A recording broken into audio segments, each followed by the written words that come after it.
Hi friends, ಎಲ್ಲರಿಗೂ ನಮಸ್ಕಾರ. ಇವತ್ತು ಈಸಿಯಾಗಿ ಮಾಡೋವಂಥ ಒಂದು ಮೂಸಂಬಿ ರೆಸಿಪಿನ ನಾನು ನಿಮ್ಮ ಜೊತೆ ಶೇರ್ ಮಾಡ್ತಾಯಿದ್ದೀನಿ. ಹುಳಿಯಾಗಿರುವಂಥ ಮೂಸಂಬಿನ ತುಂಬ ಕಡಿಮೆ ರೇಟಲ್ಲಿ ತೊಗೊಂಬಂದುಬಿಡ್ತೀರಾ. ತುಂಬ ಸಿಹಿ ಇದೆ ಅಂತ ಅಂದ್ಕೊಂಡು ಆಮೇಲೆ ತಿನ್ನೋಕ್ಕೂ ಬರಲ್ಲ, ಎಸೆಯೋಕ್ಕೂ ಆಗಲ್ಲ ಅನ್ನೋ ಪರಿಸ್ಥಿತಿಯಾಗಿರುತ್ತೆ. ತಿನ್ನೋದಕ್ಕೆ ಹುಳಿಯಾಗಿರುತ್ತೆ, ತಿನ್ನೋದಕ್ಕೆ ಇಷ್ಟ ಕೂಡ ಆಗಲ್ಲ ಅಲ್ವಾ. ಅಂಥ ಮೂಸಂಬಿನ ಯೂಸ್ ಮಾಡಿ ಒಂದು ಈಸಿಯಾಗಿರುತ್ತೆ, ಸಿಂಪಲ್ಲಾಗಿರುವಂಥ ರೆಸಿಪಿನ ನಾನು ನಿಮ್ಮ ಜೊತೆ ಶೇರ್ ಮಾಡ್ತಾಯಿದ್ದೀನಿ. ಇವತ್ತು ತುಂಬ ಈಸಿ ಹಾಗೂ ತುಂಬ ಸಿಂಪಲ್. ಅದಕ್ಕಿಂತ ಮೊದಲು ಯಾರು ನನ್ನ ಚಾನಲ್ನ ಇದೇ ಫಸ್ಟ್ ಟೈಮ್ ನೋಡ್ತಾ ಇದ್ದೀರಾ, ದಯವಿಟ್ಟು ಲೈಕ್ ಮಾಡಿ ಹಾಗೆ ಶೇರ್ ಮಾಡಿ. ದಯವಿಟ್ಟು ಸಬ್ಸ್ಕ್ರೈಬ್ ಆಗಿ. ನೀವು ಸಬ್ಸ್ಕ್ರೈಬ್ ಆದರೆ ಇನ್ಸ್ಟೆಂಟ್ ಹಾಗೂ ಈಸಿಯಾಗಿ ಮಾಡುವಂಥ ಹಲವಾರು ರೆಸಿಪೀಸ್ಗಳು ನಿಮಗೆ ಪದೇ ಪದೇ ಹಾಕೋದ್ರಿಂದ ಸಿಗುತ್ತೆ. ಜೊತೆಗೆ ತುಂಬ ಈಸಿಯಾಗಿ ಮಾಡ್ಕೋಬೋದು ಕೂಡ. ಹಾಗಾದರೆ ಬನ್ನಿ ಇವತ್ತಿನ ರೆಸಿಪಿನ ಸ್ಟಾರ್ಟ್ ಮಾಡೋಣ. ನಾನಿಲ್ಲಿ ಒಂದೇ ಒಂದು ಹಣ್ಣನ್ನು ತೊಗೊಂಡಿದ್ದೀನಿ. ನೀವು ಬೇಕಿದ್ದರೆ ಜಾಸ್ತಿ ಕೂಡ ಮಾಡ್ಕೋಬೋದು, ಜಾಸ್ತಿ ಕ್ವಾಂಟಿಟಿಲಿ ಕೂಡ ಮಾಡ್ಕೋಬೋದು. ತುಂಬ ಈಸಿ ಹಾಗೂ ಗ್ಯಾಸ್ ಕೂಡ ತುಂಬ ಕಡಿಮೆ ಯೂಸ್ ಮಾಡ್ಬೋದು ಇದಕ್ಕೆ. ಇದನ್ನು ನಾನು ಸೆಂಟ್ರಲ್ಲಿ ಕಟ್ ಮಾಡ್ಕೋತಾ ಇದ್ದೀನಿ. ಈಗ ಇದನ್ನು ಸೆಂಟ್ರಲ್ಲಿ ಕಟ್ ಮಾಡ್ಕೊಂಡಿದ್ದೀನಿ. ಕಟ್ ಮಾಡಿ ಇದರಲ್ಲಿ ಒಳಗಿರುವಂಥ ಎಲ್ಲ ಬೀಜಗಳನ್ನು ತಕ್ಕೊಳ್ಳಿ.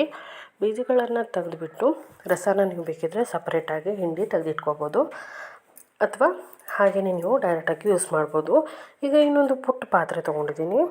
ಪುಟ್ಟ ಪಾತ್ರೆಗೆ ಸುಮಾರು ಒಂದು 2 ಸ್ಪೂನ್ ಅಷ್ಟು ಕೊಬ್ಬರಿ ಎಣ್ಣೆನ ಹಾಕ್ಕೊಂಡಿದ್ದೀನಿ. ನೀವು ಎಣ್ಣೆ ಬದಲಿಗೆ ತುಪ್ಪ, ಬೆಣ್ಣೆ ಅಥವಾ ಬೇರೆ ಎಣ್ಣೆಗಳನ್ನು ಕೂಡ ಯೂಸ್ ಮಾಡ್ಬೋದು. ಹಾಗೆ ಸ್ವಲ್ಪ ಸಾಸಿವೆ ಹಾಕ್ಕೊಂಡಿದ್ದೀನಿ. ಸಾಸಿವೆ ಚಟಪಟ ಅಂತ ಫ್ರೈ ಆಗ್ತಾ ಇರಬೇಕಾದ್ರೇ ಒಂದು 7-8 ಬೆಳ್ಳುಳ್ಳಿ ಹೆಸಳನ್ನು ಹಾಕ್ಕೊಂಡಿದ್ದೀನಿ.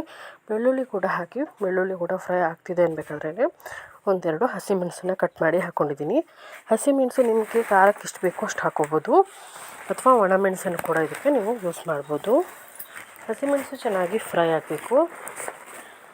ಹಸಿಮೆಣಸು ಫ್ರೈ ಆಗ್ತಿದ್ದ ಹಾಗೆಯೇ ಸ್ವಲ್ಪ ಕರಿಬೇವನ್ನು ಹಾಕ್ಕೊಂಡಿದ್ದೀನಿ. ಕರಿಬೇವು ಕೂಡ ಫ್ರೈ ಆಗಬೇಕು. ಬೆಳ್ಳುಳ್ಳಿ ಕಲರ್ ಚೇಂಜ್ ಆಗೋವರೆಗೂ ನೀವು ಫ್ರೈ ಮಾಡ್ಕೋಬೇಕಾಗತ್ತೆ. ಅಷ್ಟರಲ್ಲಿ ಯಾರೆಲ್ಲ ಇದೇ ಫಸ್ಟ್ ಟೈಮ್ ನಮ್ಮ ಚಾನಲ್ನ ನೋಡ್ತಾ ಇದ್ದೀರಾ, ದಯವಿಟ್ಟು ಸಬ್ಸ್ಕ್ರೈಬ್ ಆಗಿ, ಹಾಗೆಯೇ ನಿಮ್ಮ ಫ್ಯಾಮಿಲಿ ಫ್ರೆಂಡ್ಸ್ ಜೊತೆಗೆ ಶೇರ್ ಮಾಡಿ, ಜೊತೆಗೆ ಲೈಕ್ ಮಾಡೋದನ್ನ ಮರಿಬೇಡಿ. ಇದೇ ಥರದ ಆಲ್ಮೋಸ್ಟ್ ಎಲ್ಲ ಹೊಸ ರೆಸಿಪೀಸ್ಗಳನ್ನು ನಿಮ್ಮ ಜೊತೆ ಶೇರ್ ಮಾಡ್ತಾಯಿದ್ದೀನಿ. ದಯವಿಟ್ಟು ಅವುಗಳಿಗೂ ಲೈಕ್, ಶೇರ್ ಮಾಡೋದನ್ನ ಮರಿಬೇಡಿ. ಈಗ ಇದು ಫ್ರೈ ಆಗಿದೆ. ಇಷ್ಟು ಫ್ರೈ ಆದಮೇಲೆ ಗ್ಯಾಸ್ ಆಫ್ ಮಾಡಿ ಪಕ್ಕಕ್ಕೆ ಇಟ್ಕೊಳ್ಳಿ. ಈಗ ಇದಕ್ಕೆ ಒಂದು 2 ಸ್ಪೂನ್ ಆಗೋಷ್ಟು ಸಕ್ಕರೆ ಹಾಕ್ಕೊಂಡಿದ್ದೀನಿ. ಸಕ್ಕರೆ ಹಾಕೋದ್ರಿಂದ ಟೇಸ್ಟ್ ಚೆನ್ನಾಗಿರುತ್ತೆ. ತುಂಬ ಹುಳಿ ಇದ್ದರೂ ಕೂಡ ಬ್ಯಾಲೆನ್ಸ್ ಆಗುತ್ತೆ. ಹಾಗೆ ರುಚಿಗೆ ತಕ್ಕಷ್ಟು ಉಪ್ಪು ಹಾಕ್ಕೊಂಡಿದ್ದೀನಿ. ಈಗ ಇದಕ್ಕೆ ಏನು ಹುಳಿಯಾಗಿರೋಂಥ ಮೂಸಂಬಿ ಅಥವಾ ಕಿತ್ತಲೆ ಇರುತ್ತಲ್ಲ, ಅದನ್ನು ನಾನು ಹಿಂಡ್ಕೊತಾ ಇದ್ದೀನಿ. ಬೀಜನ ತೆಗೆದುಬಿಟ್ಟು ಹಿಂಡ್ಕೊಳ್ಳಿ. ಈಗ ಇದನ್ನು ಹಿಂಡಿದ್ದಾಗಿದೆ. ನಾನಿಲ್ಲಿ 2 ಭಾಗವನ್ನು ಹಿಂಡ್ಕೊಂಡಿದ್ದೀನಿ. ಚೆನ್ನಾಗಿ ರಸ ಪೂರ್ತಿ ಹಿಂಡ್ಕೊಳ್ಳಿ.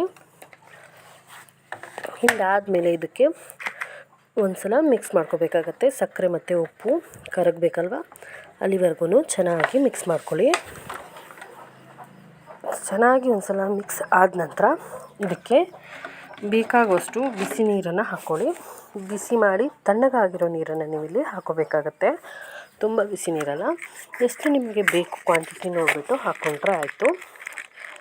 ಈಗ ನಮ್ಮ ಈಸಿ ಮತ್ತು ಇನ್ಸ್ಟೆಂಟಾಗಿ ಮಾಡುವಂಥ ಹುಳಿಯಾಗಿರುವಂಥ ಮೂಸಂಬಿಯಿಂದ ಮಾಡಿರೋ ಇನ್ಸ್ಟೆಂಟ್ ಈಸಿ ರಸಮ್ ಇಲ್ಲಿ ರೆಡಿಯಾಗಿದೆ. ಇದು ಕುಡಿಯೋದಕ್ಕಂತೂ ಸಖತ್ತಾಗಿರುತ್ತೆ, ಊಟಕ್ಕೂ ಕೂಡ ತುಂಬ ಟೇಸ್ಟಿಯಾಗಿರುತ್ತೆ. ಈ ರೆಸಿಪಿನ ನೀವು ಕೂಡ ಮನೆಯಲ್ಲಿ ಟ್ರೈ ಮಾಡಿ, ಹೇಗೆ ಬಂತು ಅಂತ ನಮ್ಮ ಜೊತೆ ಶೇರ್ ಮಾಡಿ. ಹಾಗೆಯೇ ಇದೇ ಫಸ್ಟ್ ಟೈಮ್ ನೋಡ್ತಾ ಇರೋರು ದಯವಿಟ್ಟು ಸಬ್ಸ್ಕ್ರೈಬ್ ಆಗಿ, ಹಾಗೆಯೇ ನಿಮ್ಮ ಫ್ಯಾಮಿಲಿ ಫ್ರೆಂಡ್ಸ್ ಜೊತೆಗೆ ಶೇರ್ ಮಾಡೋದನ್ನ ಮರಿಬೇಡಿ.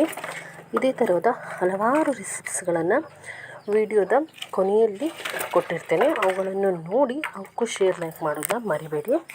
ದಯವಿಟ್ಟು ಸಬ್ಸ್ಕ್ರೈಬ್ ಆಗಿ ಸಪೋರ್ಟ್ ಮಾಡಿ ಅಂತ ಹೇಳ್ತಾ, ಇನ್ನೊಂದು ಹೊಸ ರೆಸಿಪಿ ಜೊತೆ ಮತ್ತೆ ಸಿಗ್ತೀನಿ. ಅಲ್ಲಿವರೆಗೂ ನಮಸ್ಕಾರ.